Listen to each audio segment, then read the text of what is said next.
Hey guys, today's video I want to talk about putting together a budget trauma kit.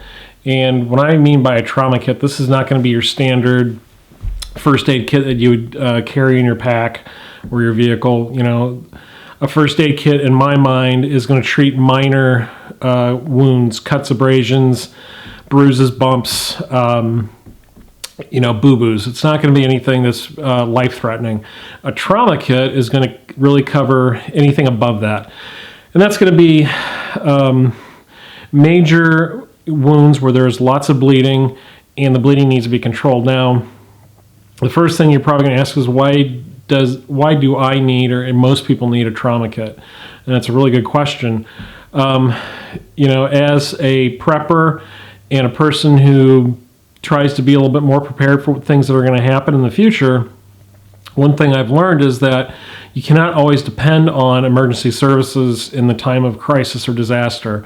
It would be great if we could all rely on those kind of things, but if a natural disaster happens or a man-made disaster, first responders are going to be very busy, and you may be left to treat yourself or your family at least until you have time to get to a medical professional. So what I like to have is a trauma kit that is really based around bleeding control and stabilizing a patient, and that's it.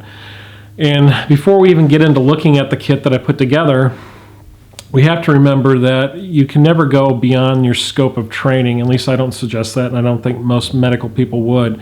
Now, my training is a little bit different than most people. I spent 10 years and more doing volunteer search and rescue, and of course, doing all that training, we did a lot of different types of classes and scenarios, doing medical training and first aid training outside in the wilderness, and also doing some disaster relief training as well. So I've done cave rescue training, I've had wilderness first aid, wilderness first responder, CPR, all these different types of trainings that have exposed me to different methods of treating a patient, and I feel confident in the equipment that I carry. I do not carry things that I do not know how to use. Now, if there is something in my kit that I don't know how to use, I won't use it. I will keep it in reserve for a first responder, because you may have a situation where you're doing the treatment and then you have to wait for someone to show up, and then hopefully they can help you out, and maybe some of your equipment is something that they can use. You just never know. So it's better to have than not, but I can't stress it enough. You need to have the training for what you're working with, because you don't want to put yourself in a situation for litigation where someone is going to sue you because you did more than you were supposed to do. Now, Good Samaritan laws protect a lot of this, but it's not a guarantee, especially with civil action. Built is based around this Condor Molly Utility Bag. It's a really inexpensive bag. I did a video a while back on using this bag as a budget haversack or shoulder bag for the woods, but this also makes a great trauma kit kind of grab and go bag. So the first thing I did to mine is I added red zipper pulls, so it identifies it as a first aid bag.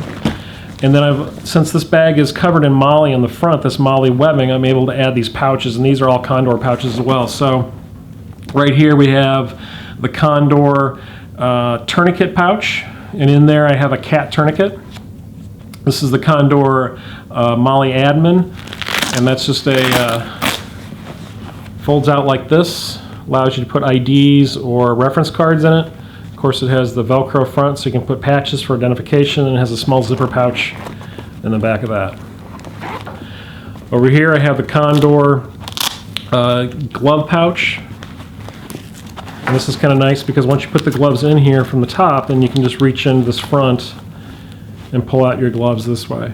I always carry non-latex gloves. I believe these are nitrile, because you never know who's going to have a latex allergy, and I think that's kind of becoming more of a thing these days. So non-latex gloves.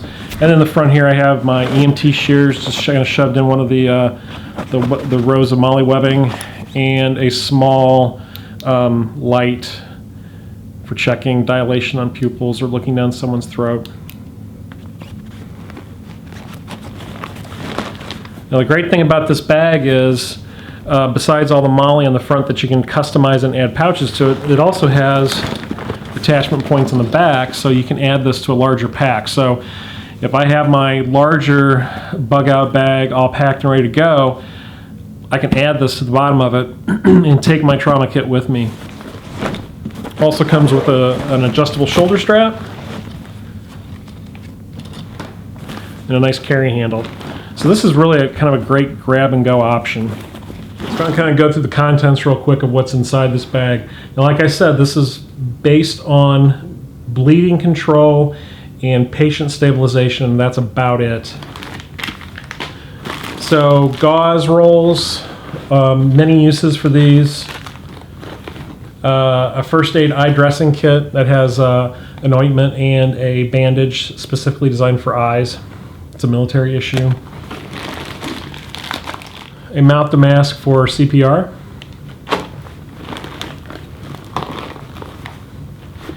A dental kit, and this has a mirror, some pain relieving solution, and also a small container for keeping a tooth that's been knocked out.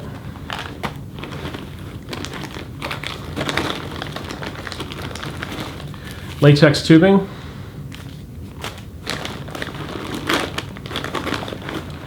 So this is a SAM splint. I always recommend people carry one of these in their kit, especially if they're doing any kind of outdoor activity, because the nice thing about a SAM splint is you can do multiple things with it. It's a very flexible, bendable material. You can splint an arm, an ankle, a leg.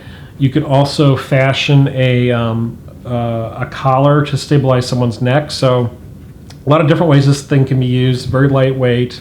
It's very durable. No reason not to carry something like that.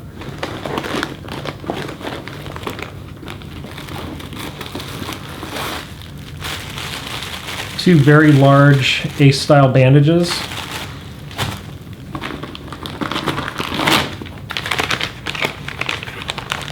This is an emergency bandage. This is hemorrhage control. This would be something you would probably use like on an abdomen wound, gunshot, something like that.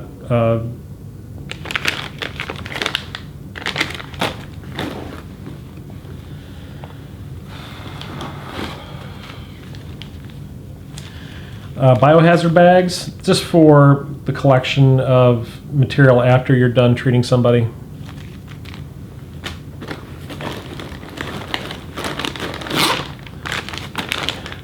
Tender Wet, these are absorbent gel wound dressing pads pre-activated with Ringer solution. So these will not stick to a wound. They're going to keep it hydrated. I would think these would be really good for treating burns.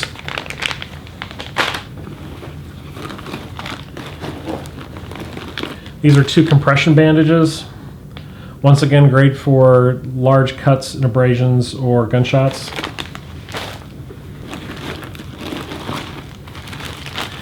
In this package, I have several different sizes of gauze pad and drain sponges. This baggie is nothing but alcohol prep pads. Ammonia inhalant solution. That's for reviving somebody. A pair of forceps.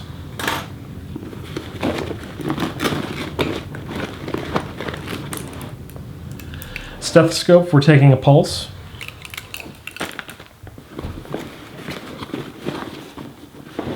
Two different types of tape. One's a 3M and the other, I'm not sure what it is. It doesn't matter.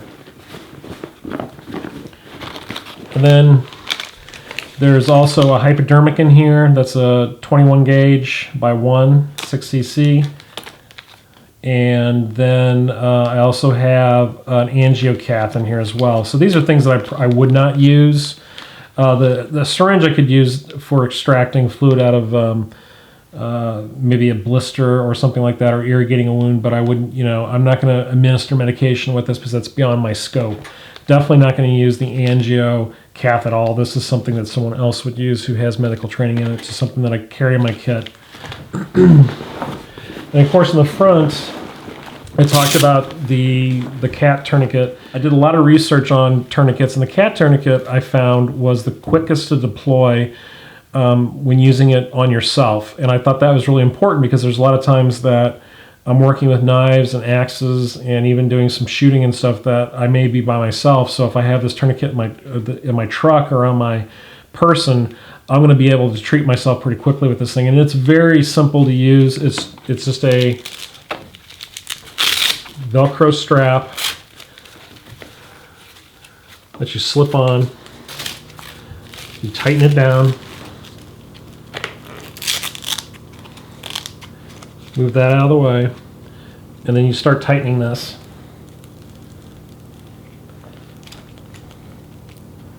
And then it locks into place.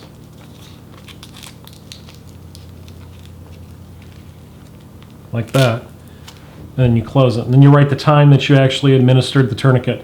Now I can feel this thing applying pressure already. My veins are starting to pop out of my hand. Very quick, very easy to do. And also very easy to release. You just pull that back. And if you want to re-administer, you can.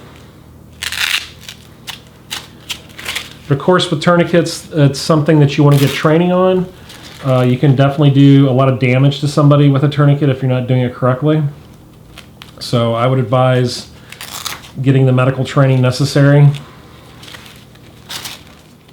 All right, guys, that's it. You know, not a lot of stuff in my kit. It's pretty basic stuff. It's all things that you can pick up in medical supply. But it's just enough to get me by in case of an emergency. And if I supplement this with my normal first aid kit, like we talked about in the first part of the video, I should be fine and be able to treat most things. And like I said before, I can't stress this enough. Please get training. Go out, get CPR certified, get first aid trained. If you're working a lot outside, if you're like me, you do a lot of hiking and hunting and camping, then by all means do a wilderness class. There's a big difference between wilderness medicine and urban medicine, mainly because of response times. But there's also some tricks and things that they teach in those classes. So get out, get certified, and you know, be self-reliant, protect yourself, protect your family, take care of them. You know, you're the first line of protection with your family. You can't always depend on emergency services, no matter how great a job they do.